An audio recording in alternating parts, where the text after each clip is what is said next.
It's Dave Joe once again for the Boxing Voice. Pleased to be joined by world champion Hannah Rankin, two-time world champion might have just had as well, now champion of the world with the WBA and IBO versions of the super welterweight titles. How are you, Hannah? I'm doing very well, thank you. Still absolutely buzzing about the fight, but yeah, I'm very well, thanks. I mean, AJ summed it up when he won his world titles back, reclaimed them for the second time. It's so good, he had to do it twice. How are you buzzing? How are you feeling after that impressive win over Maria Lindberg? I'm feeling really good. You know, it was a really good fight for a world title. I always feel like if you've got world titles on the line, it should be exciting for people to watch. I know both of us wanted it just as badly as each other. We both had equal amounts of time for the training camps, and yeah, it was the best version of both of us in the ring on the night. So I think everybody had an exciting fight to watch, and yeah, you know, I'm very pleased. The stuff that Maria was saying in the lead up to the fight, saying that she took the fight with Savannah Marshall with, I think it was 5 days notice and everything like that. How did you become like thick-skinned not to let that kind of stuff get to you? Because I think she was going for, you know, war of words and everything like that. You kept it quite cool. So how, as a boxer, how do you keep that level-headedness? Well, I think experience plays quite a big part. Obviously, having like fought Clarissa and Savannah in the lead up to the Clarissa fight, there was a lot of war of words going on there, you know, and you know, you get used to it. And I think, to be honest, like with Maria, she's very respectful. She's also very experienced. She's been at the top level a lot, and she's fought some great opponents. So I think, you know, she knows how to play the game. I know how to play the game, and yeah, I was just super focused on the job at hand and just ready to go in there and perform. And I mean, no doubt you saw what happened on Saturday night with Kid Galahad and also Terry Harper, two Brits losing their world titles in emphatic sort of fashion. You've reclaimed the world heavyweight titles. If you had to give them a message, what would you say to them? Because you've done it twice now as well. Oh, you can always come back from these things. You know, you just need a great team around you. You know, I've really felt for Terry on Saturday night. It was a really tough fight for her to come back to after such a long time out the ring, also with the injuries as well. So, you know, she'll have a good team around her, and they'll sort things out. And I'm sure we'll see her back to winning ways. Same for Kid Galahad. You know, you get caught with a good punch. It's boxing. You know, anything can happen. So I'm sure we'll see them both back to where they belong. But you know, you just need a good team around you and support from friends and family, and you know, it's doable, and you can get back to where you should be. Absolutely positive. And how long did you wait until you're training again? Did you give yourself much rest? You just said you've been for a run and stuff. Is it part of the program now? Well, I've just had a week out, and I've enjoyed some nice food, you know, stuff I've not been allowed to eat for weeks, which is very nice. And I've been seeing lots of people, like, you know, thanking sponsors and a lot of traveling actually. So I haven't really felt like I've stopped, but to be honest, I was just itching to get a sweat on and actually go for a run. So I was like, I nipped over to the altitude center this morning. I was like, I'm coming in, I'm doing a quick run, and I feel so much better for it. Like, I think running is one of those, like, for me, is really good for my mental headspace. You know, especially if I'm really, really busy, it's just nice to be able to go and switch off and yeah, let it all out and sweat it off, and then I'm feeling calm and ready for the rest of the day. And what does the future hold for you? So you now, you know, winner of these coveted belts. Are people already talking about the future and what next year is bringing in, and fights with potentially Clarissa Shields again, Savannah Marshall, if they get it on, which I'll get your opinion on in a second as well in terms of who wins that. But is it just a case of now just chilling out, reflecting and looking back, and then also looking at the future and plotting with your team? Yeah, absolutely. I mean, my team already has plans, and you know, this is one of those times in life where I'm just trying to enjoy in the moment, because it's, you know, everyone's always like, oh, what's next, and you're like, I want to enjoy right now before I'm thinking so far ahead. But to be honest, I'm really excited to defend my titles. There's already plans afoot for the defense in the new year. I'll keep that one stum for now, but there's hopefully a defence at home in Scotland, which would be amazing, because I might be biased, but Scottish fans for me are some of the best fans in the world, so they make a serious amount of noise on fight night. So it's always good to be boxing at home in front of your family and your friends, especially defending world titles. You know, it's just a real honour.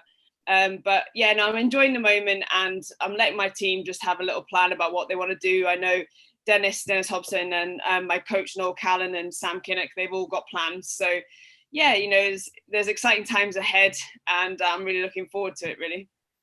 I mean, you're fighting on the platform Fightzone, aren't you?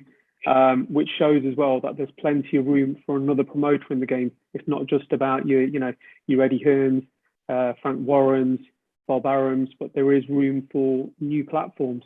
What's it like fighting on that kind of banner? Because it's not as, should we say, you have to scream it, don't you, and so on and so forth. And it's, I consider it a sort of platform where it's quite casual as well, so the casual fan can pick it up, they can watch it on their tablet and on the go. Would you, I mean, for bigger sort of fights, would you want to be on TV? Do you like how things are going at the moment? I'm really, really happy working with Fightzone. I think it's a fantastic platform. It's for the fighters and about the fighters, and I really like that about it. You know, it's only $4.99 a month. So, like you said, you can sign up for a month and then not sign up for any longer, or you can sign up for a permanent amount of time. Like, it's kind of nice, especially if you're following a fighter in particular. You know, you can just support them, and it's a $5, which is great. And I think it's really good to be giving young fighters coming through from the small hall shows opportunity to be seen in the early stages of their career. Like, obviously I was fighting for a world title. A massive thank you to Dennis Hobson and Fightzone for providing that opportunity for my first fight with them. And you know, it's great to be headlining a show at that sort of level.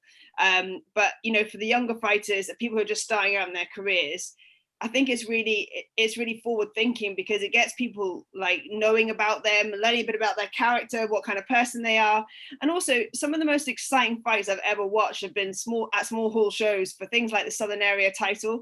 Like, some of my most favorite fights ever have been down at York Hall for that. And like, you know, the fact that people can actually tune in to watch that is great, and it helps us as the fighters build a sort of like a business and get people to recognize us. And at the end of the day, boxing is a business and it's the entertainment industry. So if people can actually see you right from the beginning of your career, you can build a really good following. And that's what it's about, is selling tickets at the end of the day. Yeah, and it's giving you that opportunity to. So moving on to Clarissa Shields and Savannah Marshall, they potentially could be in line for another unification fight. You fought both. As you're aware, Clarissa Shields now signed with the promotional banner over here in the UK with Boxer, as has Savannah Marshall. So that's the fight that could happen. You fought both of them. Yeah, I mean, it's on the cards, isn't it? So yeah, providing there's no banana skin sort of slip ups, how do you see that fight going down if it was to materialize? Well, firstly, I'm actually really glad that they're under the same sort of banner, so because it means it just takes another barrier out the way to actually getting that fight on, because it's going to be a massive fight for women's boxing. I always see the middleweight division as kind of like our heavy, like it's like in comparison to the guys' heavyweight division. It's that exciting. It's where all the big fights are happening. So yeah, really, really happy that that's going to happen. And we've got Clarissa here in the UK on the 11th of December. So like, I know a lot of people in the UK are fans of hers. It'd be nice for people to actually go and watch her live, because obviously most of the time you have to watch her from while she's boxing in America. So yeah, no, I think that's going to be a really good introduction for UK fans. The fight between the two of them, two completely different styles, and you know, I think it's going to make for a very, very exciting fight. Having been in with both, I still stand by what I said at the beginning, is I think Clarissa wins that fight, but I think it's going to be an exciting fight to watch. Would you be going there and doing the classic, the call out? Should we just say? No, I'm not a middleweight fighter. When I fought both of them, I stepped up to middleweight to fight Clarissa and Savannah. It was out my weight class. Ideally for me, I'm a super welterweight fighter, but also I've got the opportunity to go down to welterweight. So you know, I'm not going to be calling them out or anything like that, but I will be there to support Clarissa because we're very good friends these days. I should be there for her next fight as well in Cardiff. So it's just going to be a good fight, and I know everybody's been dying for it to actually happen. So when it finally does, everyone's going to be like, "Woo, brilliant!" Yeah, and it's not just a big fight for women's boxing; it's a big fight for boxing. You know, it's absolutely huge. You know, two world champions, both undefeated, going at it. So it's going to be an absolute barn burner when it does happen. Would you be watching the Shawn Porter and Bud Crawford fight next week? Sorry, this Absolutely. week, isn't it? Yeah, absolutely. I absolutely love both of those guys. They're two of like my favorite fighters, really. I like Crawford's just a genius. You know, he's just so good in the ring, and he's just technically brilliant. And also he's got a really nice, like a nasty streak. You know, you see it in the ring. Once he gets his man going, he just takes them out. But then Shawn Porter is a real showman, and I always remember his fight with Errol Spence. Like every time I watch it, I get disappointed when he touches down because he's doing so well. And it's like, I know he's going to touch down. I know he's going to lose the fight, but I still always get disappointed. But I think, you know, it's good for Crawford as well because, you know, Shawn Porter's coming and he doesn't care. Like he's not like shying off from it. He's making a big fuss about it. So I think we're going to see an exciting fight on the night. Yeah, it's going to be very, very good. Really looking forward to that one, as are the fans. Moving on to yourself as well, you train in Romford with Will Jones. Got a great stable in there. I was there a few months ago. Met Will. Horror was there as well. The showstopper, Sonny Liston Ali. So you've got a rising stable with yourself in there as well. What's it like working with the guys over there? So myself and Noel, my coach Noel Callan, we joined the gym relatively recently this year, and it's just been a fantastic place to work. You know, like all of the coaches are working together. We all just want the best for the fighters, and that's a very healthy environment to be in. Also, like there's a lot of success coming out of the gym. I'm very proud to have taken 2 world titles back there, and I'm really excited to see how you know, Harper do well in his fight he's got coming up. Sonny is doing his debut, which is exciting. I'm going to that on Friday. Franco will be fighting too for heavyweights. So yeah, it's an exciting gym and it's all on that sort of positive trajectory and everybody's working really hard. And I think, you know, success breeds success. So the gym is absolutely flying, a great place to work. People are really just very welcoming. Like when Noel and I moved there, it was like, you know, always a new gym sort of thing, but Will and John were just fantastic. So I'm very happy to be there. It's attracted 1 or 2 celebrities as well, I think. It was Joe Essex in there as well. I think he trains out of there. So quite a few people go there. It's an interesting gym as well because it's you can never find it. You'd have to know where to go, and it's like one of those who's who sort of gyms, isn't it? Like you need to know someone to get in. It's really funny you say that because actually, yeah, like if you don't know where it is, you won't find it that easily. And it's like, and also downstairs they've got like the full setup of a full gym underneath, and you know people come to train there regularly. It's good for me. Like sometimes I'll do my S&C there in the morning, chill, do my boxing in the afternoon. So it's a really good setup. But yeah, like you said, it's a who knows how to get there sort of thing. Yeah, so we got there and we circled around like 3 times and. We're like, where is this place? Like, it can't be that one. And then we found it. So yeah, you really need to know someone to get into that one. But as are some boxing gyms that aren't publicised, are they? Which is great. Do you still get time to play the bassoon as well? Yeah, no, you know, since the pandemic has been like, with the pandemic, it was very difficult because obviously we couldn't be up for orchestral playing. There was no chance to play together, no performance opportunities. But now things are starting to get back to normal again. Concerts are happening. Obviously, Christmas is coming up. So I'm kind of anticipating the call to play endless carols and jingle bells on repeat, you know. So I'm like, you know, I actually am looking forward to it because there's just been not as much playing as I would like to have had. But yeah, my quintet is still busy. We're performing for in the care homes and at schools and things like that. So yeah, it's been full-blown boxing for this period recently. And when I have time, I'm doing my bassoon. But like I always say, like boxing is a finite sort of sport, like career. I can't do it forever. But music will always be there for me as later on in my life. So yeah, right now it's full steam ahead on the boxing front and bassoon when I can. Absolutely fantastic.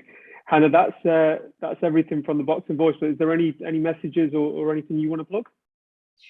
First of all, I want to say massive thank you to my whole team, especially my coach, Noel Callan. He's been with me right from the very beginning when I was just a keep fit boxer and doing white collar boxing and then taking me pro and now become a 2 times world champion. It's a kind of like a fairy tale story. So a special thank you to him, my manager, Sam Kinnock, Dennis Hobson, of course, and Fightzone, all of these guys for being there for my journey. And of course, every single one of the people that sponsored me. Couldn't do it without any of you. So there's a whole list. I can't put them all in there, but you all know who you are. So massive thank you. Brilliant. Thank you once again from the Boxing Voice, Hannah, and we look forward to that for your next defence, hopefully next year, and stay in touch. Thank you very much. Cheers. Enjoy the video. Feel free to hit the like, subscribe, and share. As always, if you want to support us to the next level, head over to the patreon.com/ThaBoxingVoice. We have tons of exclusive from Border Wars, from title, betting shows, the list goes on and on and on. But in addition to that, if you guys have questions for fighters, trainers, and promoters, this is where you can submit them. We will run out, get these questions answered, and put it back on the show just for you guys. Appreciate it. Peace.